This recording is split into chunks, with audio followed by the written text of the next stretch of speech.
Atenção! Vai começar agora uma teleaula de processos de fabricação do curso Profissionalizante. Este módulo tem um total de 80 aulas. Hoje você vai assistir a teleaula número 71. Bons estudos!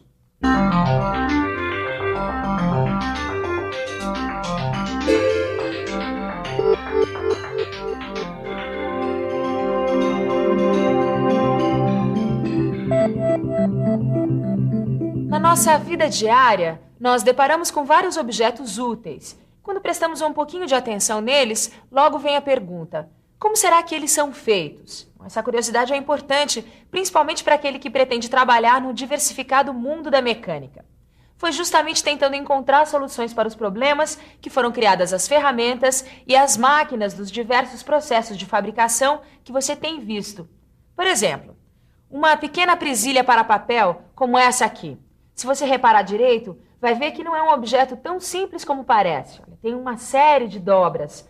Como será que esse tipo de dobra, ou mesmo alguns cortes, são realizados? Esse é o assunto da teleaula de hoje.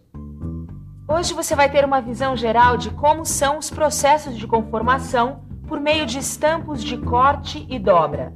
Vai conhecer os princípios dessa operação, assim como a utilização dos estampos. Vai ter também uma noção de como acontecem o corte e a dobra do material.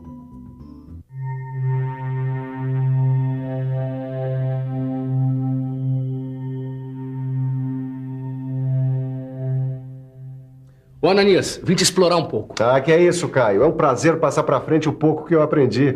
Quem dera eu soubesse o pouco que você sabe.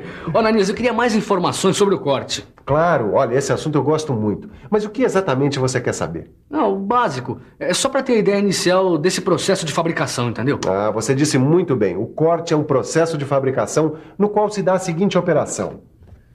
Duas cunhas de corte se movem uma contra a outra, provocando a separação do material por cisalhamento. Como é que é? Cisalhamento? Cisalhamento é quando o material sofre uma deformação pela ação de duas forças opostas e cortantes. É a ação do corte provocado pelas cunhas de corte, que também são chamadas de punção e matriz. Como é que é? Punção, matriz? Agora eu não entendi nada. Como é que é isso? É mais ou menos assim, ó. O punção é pressionado contra o material e a matriz, de tal modo que, para efetuar o corte, necessita-se aplicar uma certa força.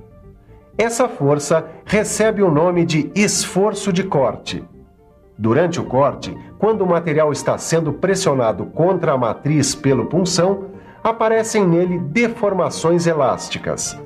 Em seguida, surgem deformações plásticas em ambos os lados da chapa a ser cortada.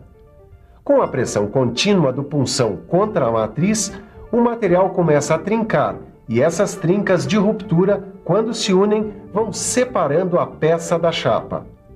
Uma das características do corte é que a separação de materiais acontece sem a formação de cavacos. Quer dizer que é possível obter um corte sem rebarbas? Esse corte pode ser obtido quando as trincas que se iniciam nos fios de corte se encontram. Mas para que isso aconteça, é preciso que haja uma folga adequada entre o punção e a matriz. É a chamada folga de corte. E como é que essa folga é calculada? Bom, aí depende do material a ser trabalhado. Quer dizer, você vai ter que levar em consideração a espessura do material e a sua resistência à tração. Essa operação que você viu o Ananias ensinando é o corte. Mas existe também um outro processo de fabricação por conformação, que é a dobra. Nesse processo, uma ferramenta composta por um conjunto de duas ou mais peças exerce uma força sobre uma superfície, alterando essa superfície. Sob a ação da força exercida pela ferramenta, a chapa, plana, vai sendo alterada, adquirindo a mesma forma encontrada tanto no punção quanto na matriz. Essas operações de dobramento têm a finalidade de dar forma a peças e a perfis. Agora que você conhece essas duas operações, você deve estar se perguntando: mas qual exatamente é a ferramenta utilizada para o corte e para a dobra? Pois é isso que você vai conhecer agora. A ferramenta utilizada nos processos de corte e dobra é o estampo. Mas essa ferramenta é usada tanto para dobrar quanto para cortar. Bom, existem os estampos mistos, que servem tanto para cortar como para dobrar. Eles são compostos de um conjunto de peças ou placas que, associado a prensas ou balancins, executa operações de corte e dobra. Mas existem também estampos com a finalidade de corte e estampos com a finalidade de dobra. Este aqui, por exemplo, é um estampo de corte. Durante o processo de corte, o material a ser trabalhado é cortado de acordo com as medidas das peças a serem estampadas. Esse material recebe o nome de tira. E quando cortamos dessa tira aqui as formas que necessitamos, a parte útil recebe o nome de peça. E o restante de material que sobrou é o retalho. E os estampos, você poderia falar um pouco mais dessa ferramenta em si? Pois não, dá só uma olhada. De modo geral, os estampos de corte são formados por dois conjuntos de peças, o conjunto superior e o inferior. Os dois conjuntos são fixados à prensa, mas o conjunto superior é móvel, enquanto o inferior é imóvel. E os dois conjuntos são constituídos de vários componentes. E seria muito bom que você ficasse por dentro de cada um desses componentes. Por isso, preste atenção.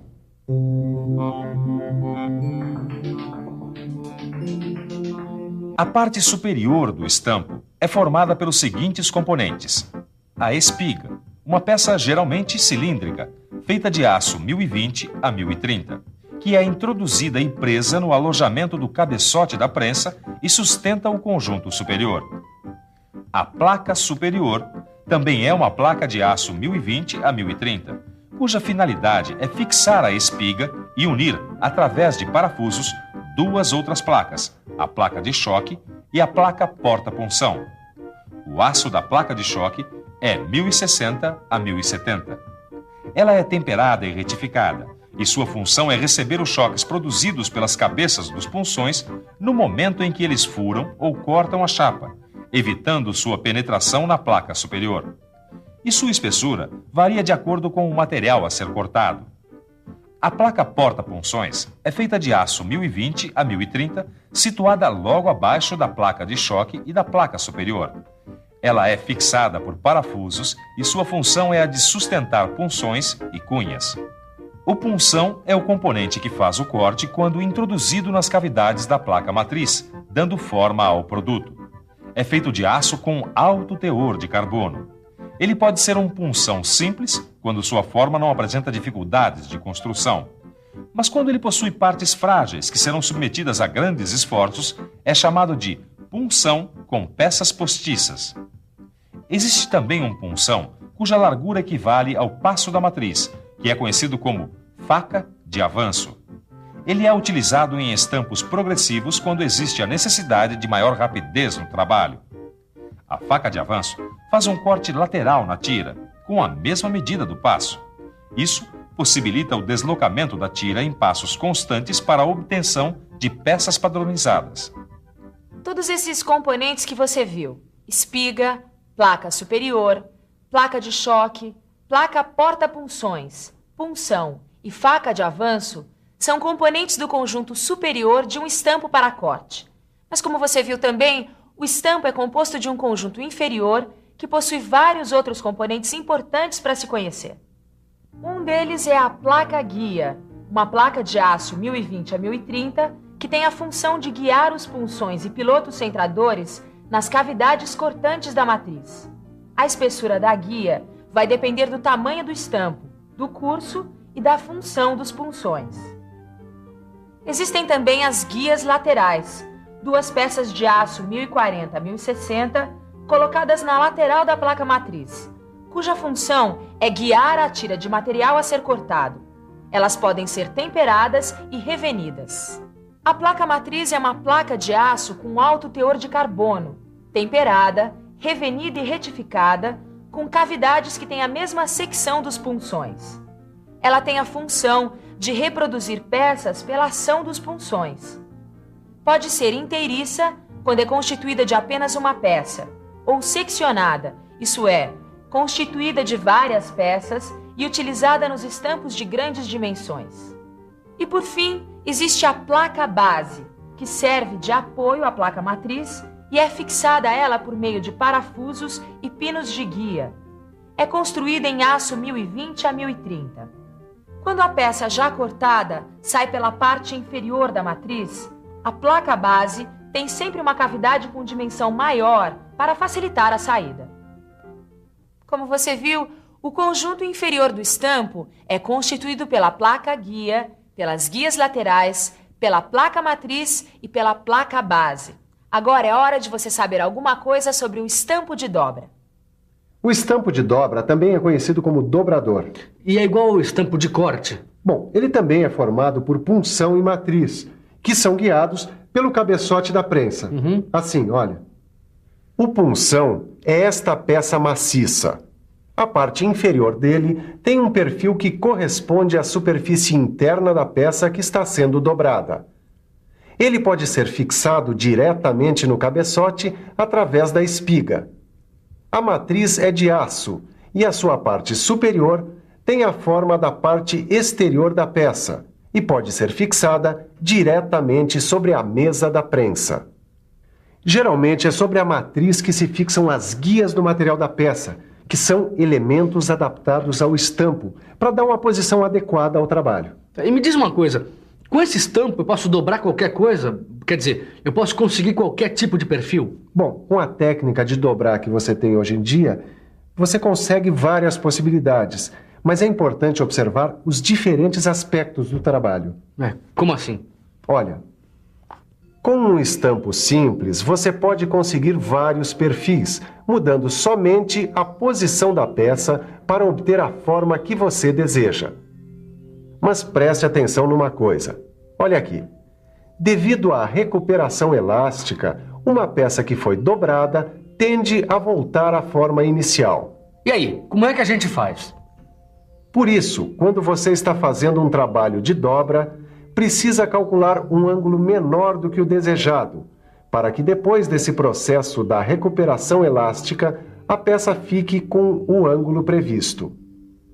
Existe uma região na peça dobrada onde não ocorre deformação por tração, nem por compressão. É onde se localiza a chamada linha neutra, que é utilizada nesses cálculos do estampo de dobra. Repare na deformação sofrida pela seção da peça dobrada. Outra coisa que precisa de cuidado é se o raio interno é muito pequeno quando se dobra a chapa. Com isso, a peça pode trincar, romper, ter uma redução de espessura ou perder a resistência desejada. Aqui é necessário calcular o raio mínimo, que vai depender do material com que se está trabalhando. E existem muitas coisas a se considerar. Por exemplo, a peça comprime-se na parte interna da dobra e estende-se na parte externa. E na ação de dobrar, a força aplicada, ela também deve ser calculada antes de se escolher a prensa adequada ao trabalho. Além, é claro, de muitas outras coisas que a prática diária vai nos ensinando. Olha, Caio, eu não sei mais o que eu poderia dizer sobre esse assunto. Mas eu aprendi um montão de coisas com essa nossa conversa de hoje. Tanto, Ananias, que eu gostaria de fazer agora uma boa revisão. É isso aí, Caio. Vamos lá? E atenção, se liga aí que é a hora da revisão. Na teleaula de hoje, você conheceu 2 processos de fabricação por conformação, o corte e a dobra. Conheceu também a ferramenta utilizada nestas operações, o estampo. Viu que existem estampos para corte, estampos para dobra e também estampos mistos, que unem os 2 processos. Aprendeu que os estampos para corte são constituídos de 2 conjuntos, um superior e outro inferior, e que cada conjunto, por sua vez, possui diversos componentes. Conheceu também as partes que constituem um estampo para dobra e considerou vários aspectos gerais que determinam a qualidade de um produto. Tudo isso que você viu nesta teleaula pode ser assimilado melhor com a ajuda do seu livro de estudos. Nele você vai encontrar exercícios que vão te ajudar a assimilar melhor esses conteúdos. Bons estudos e até a próxima teleaula.